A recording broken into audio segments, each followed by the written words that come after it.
This is Arkies in the Beltway, a look at national politics and the Arkansans influencing the discussions.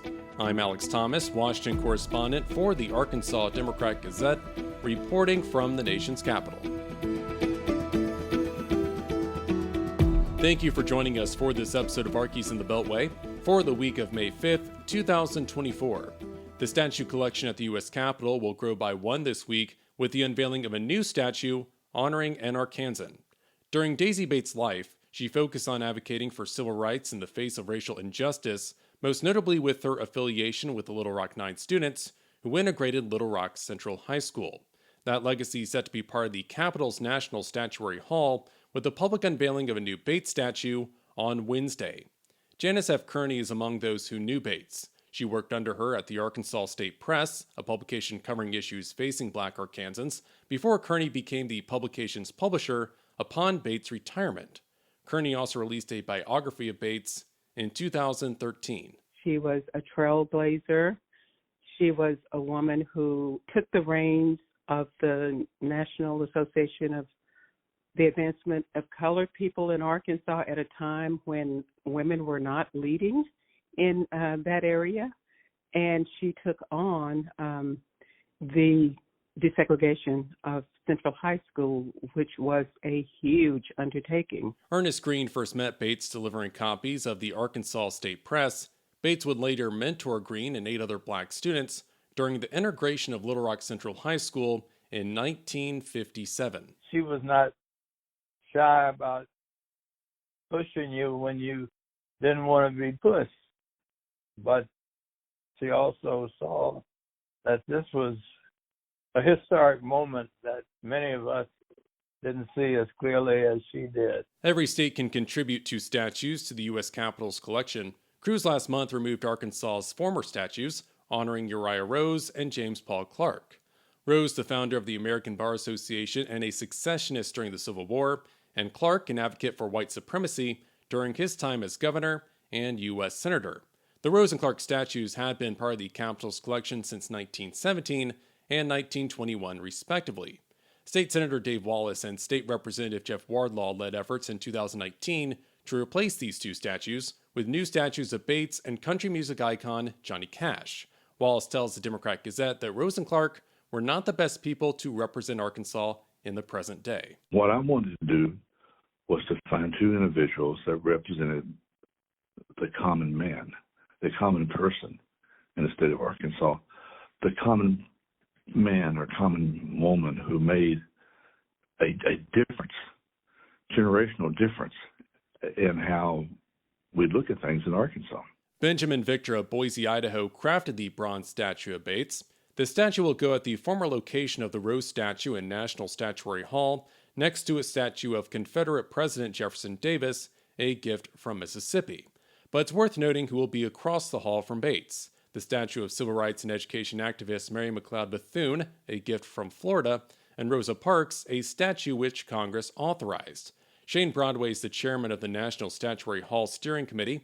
He says he hopes the Bates and Cash statues give people a different understanding of Arkansas's history compared to the state's previous statues. Some people have never been to Arkansas, may never come to Arkansas, but they may only learn about Arkansas through the life of Daisy Bates or Johnny Cash. And I think they will view Arkansas in a different way and much more favorably than had they not ever had that experience. This is a moment of excitement for Green, who says having the Bates statue at the U.S. Capitol is a long overdue honor. It sounds trite, but Daisy was one of these people that created a better world. And she had a view of how it ought to operate, what would be a path and the way to have that recognized. And I'm just proud to have known her, to have worked with her. The Bates statue will be unveiled Wednesday afternoon at 2 o'clock Central Time. If you cannot make it to the U.S. Capitol, a public viewing party will be held at Second Baptist Church in Little Rock starting at 1 o'clock that afternoon. As for the Cash statue, a public unveiling is expected in September. Movement on Capitol Hill and putting a new farm bill together. Republicans on the House Agriculture Committee and Democrats on the Senate Agriculture, Nutrition, and Forestry Committee put forward separate plans last Wednesday. The outlines months after Congress was supposed to pass a new farm bill addressing nutrition, rural development, and agriculture programs, replacing the standing 2018 law.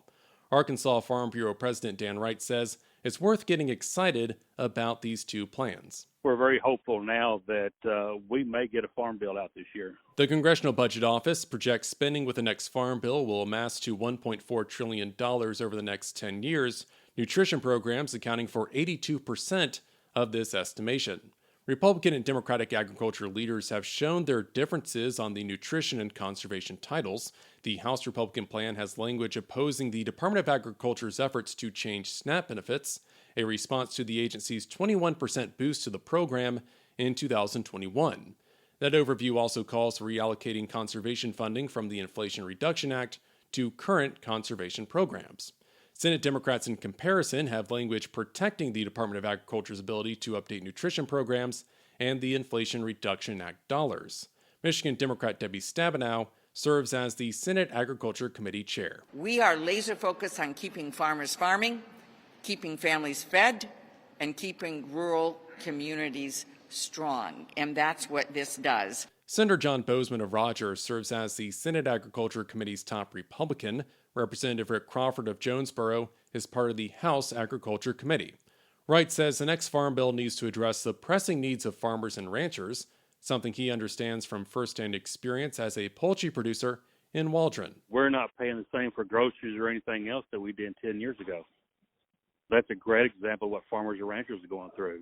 My cost as a poultry grower has doubled for input costs over the last 10 years.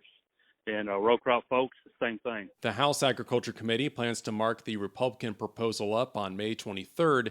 The Senate Agriculture Committee has yet to set up a timeline for considering its plan.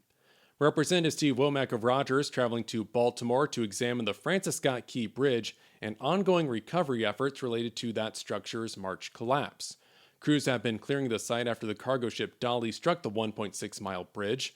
Authorities have recovered 5 bodies of the 6 people presumed dead in the disaster. Womack's trip is related to his role on the House Appropriations Committee. He leads the subcommittee overseeing transportation, housing, and urban development. Other House appropriators joined Womack on the trip. So the goal was to get these members on site and begin the process of evaluating what our role and responsibilities actually will be. The response crew has cleared some of the channel for travel and commerce through the Port of Baltimore. There will be future questions regarding the cost of the rebuild. Maryland officials believe a new bridge will cost upwards of $1.9 billion and take 4 years to complete. President Joe Biden and the Maryland congressional delegation want the federal government to cover the project in full. Womack says the percentage of the federal share is not clear at this time, but adds the federal government needs to be involved in what's next. Eventually, there will be a bill to be paid, and quite frankly, I think the members that were with me today recognize that this is not something that the state of Maryland is going to be able to do on its own, far from it, and still pending the outcome of the investigations and the liability of the ship itself and the container ship and any other punitive sort of findings. It's still a bit early to determine. Representative Crawford traveled to the collapsed site last month. Crawford, a member of the House Transportation and Infrastructure Committee. The Senate confirming a former Sebastian County Sheriff as the next U.S. Marshal for the agency's Western District in Arkansas. President Biden nominated Gary Grimes in December, senators approving the nomination last Wednesday. Grimes' law enforcement career spans more than 4 decades, including a tenure as sheriff of Sebastian County from 1989 to 1999. During Governor Mike Beebe's administration, the Fort Smith resident served as liaison to law enforcement and emergency management for 4 years. Arkansas senators congratulated Grimes last Thursday, both Senators Bozeman and Tom Cotton of Little Rock expressing confidence in Grimes' ability to serve Arkansans in this role. And that'll do it for this edition of Arkies in the Beltway for the week of May 5th, 2024. You can stay up to date with all news involving Arkansas at arkansasonline.com. You can get in touch with me on social media. My handle is @AlexHouseThomas. Special thanks to the team down in Little Rock. I'm Alex Thomas, and this has been Arkies in the Beltway. Thanks for listening.